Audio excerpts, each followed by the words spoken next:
siglo XIII, una fuerza como ninguna otra salió de las estepas de Asia y cambió el curso de la historia para siempre. Esta es la historia de cómo esa fuerza, el Imperio Mongol, chocó de frente con el mundo de la Rus de Kiev. Fue un evento que, por un lado, destrozó una civilización, pero por otro, puso los cimientos para una completamente nueva. Así que bueno, vamos a adentrarnos en esta historia increíble. Para que nos demos una idea del impacto, empecemos con estas palabras escritas por quienes lo vivieron. Esta cita de la crónica de Novgorod captura perfecto el terror y la confusión que se apoderó de la Rus. Imagínense el pánico. No se estaban enfrentando a un enemigo conocido, sino a lo que parecía una fuerza de la naturaleza, un misterio que, según ellos, el mismo Dios había enviado como castigo. Ahora, para entender por qué la tormenta pegó tan, pero tan fuerte, primero hay que ver cómo estaba el panorama que encontró.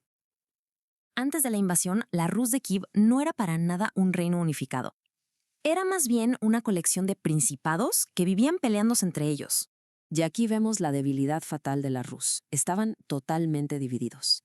Los príncipes luchaban entre sí por el poder, lo que hacía imposible que hubiera un liderazgo o un ejército central para enfrentar una amenaza de fuera. O sea, esta fragmentación fue la grieta perfecta por la que se coló la catástrofe. En muchos sentidos, su peor enemigo eran ellos mismos. Y la amenaza que llegó era algo completamente distinto a lo que Europa había visto. No era una simple horda, como a veces nos la imaginamos, ni nomás una banda de saqueadores, no, para nada. Los mongoles eran una potencia militar súper sofisticada, disciplinada y con una estrategia brillante. A ver, hablemos de números. Aunque las cifras exactas se debaten, algunos historiadores calculan que la fuerza de invasión que se juntó en las fronteras de la Rus bajo el mando de Batukán era de unos 120.000 soldados. Para la época, eso era una fuerza masiva, súper organizada y lista para una campaña a gran escala. Y esta tabla, bueno, lo resume todo a la perfección. El desequilibrio era total. Por un lado tenías al ejército mongol, unificado, con un solo mando, tácticas ofensivas coordinadas y líderes que dirigían todo desde atrás. Y por el otro, a las fuerzas de la Rus, puros escuadrones leales a sus propios príncipes, actuando cada quien por su lado y casi siempre a la defensiva. El resultado de este choque era, pues, casi inevitable. Y así, a finales de 1237, la tormenta se desató. La invasión no fue solo una batalla. Fue un avance relámpago que se comió el noreste de la Rus con una velocidad y una brutalidad que dejaron a todos en shock.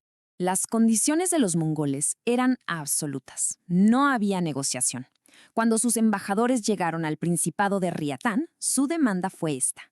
No estaban negociando, estaban exigiendo una sumisión total. La respuesta del príncipe Yuri fue igual de desafiante. Solo cuando ya no estemos podrán tomarlo todo.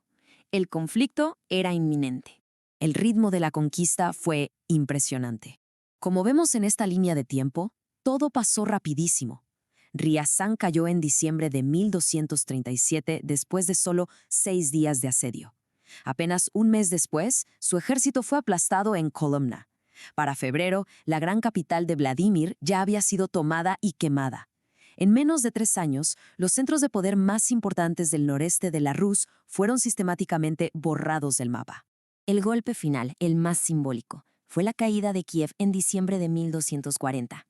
Las crónicas describen un asedio brutal, con catapultas que destruían las murallas día y noche. La defensa final fue en la histórica iglesia de los Diezmos, pero el edificio, lleno de gente buscando un último refugio, simplemente se derrumbó bajo tanto peso. El corazón de la Rus de Kiev había dejado de latir. Pero la destrucción no fue el final de la historia, para nada. La invasión no fue un ataque y ya, fue el comienzo de un larguísimo periodo de dominación, que iba a cambiar la estructura de poder de la región para siempre. Este periodo se conoce como el Yugo Tártaro. Básicamente, los principados de la Rus se convirtieron en vasallos de la Horda de Oro, que era la parte occidental del Imperio Mongol. Los príncipes tenían que jurarle lealtad a los khanes y, lo más importante, pagar un tributo constante para evitar más destrucción. El costo humano fue inmenso. Esta gráfica, basada en estimaciones, muestra una caída durísima en la población. Cerca de 500.000 de personas murieron. Un golpe demográfico devastador para la época. Y el impacto fue mucho más allá. Las consecuencias culturales y económicas fueron profundas y muy duraderas. Las ciudades quedaron en ruinas. Artesanías súper sofisticadas simplemente desaparecieron. La economía retrocedió siglos. Y algo crucial, la Rus quedó completamente aislada de lo que estaba pasando en Europa occidental, como el Renacimiento. La gente huyó de las tierras devastadas del sur hacia los bosques más seguros del noreste. Pero de toda esta destrucción surgió un resultado totalmente paradójico. De las cenizas del viejo mundo de la Rus, un nuevo centro de poder iba a empezar a formarse de una manera que nadie, de verdad nadie, podría haber previsto. La destrucción de lo viejo fue total.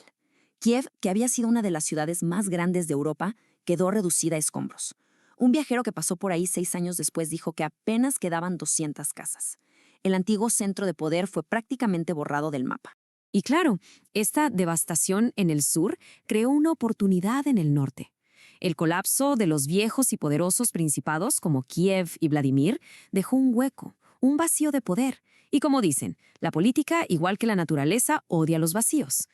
Y aquí vemos exactamente cómo se llenó ese vacío. Moscú, que antes era un jugador secundario, sobrevivió a la invasión.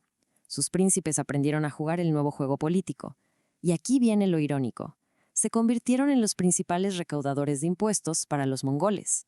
Este rol, aunque parecía de sirvientes, les permitió acumular una enorme cantidad de riqueza y poder, y con eso, poco a poco, consolidar su autoridad sobre los demás principados. Y esto nos deja con una última pregunta para reflexionar.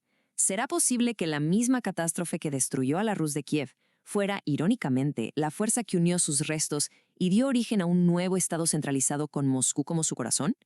Sin duda una de las grandes y más complejas paradojas de la historia.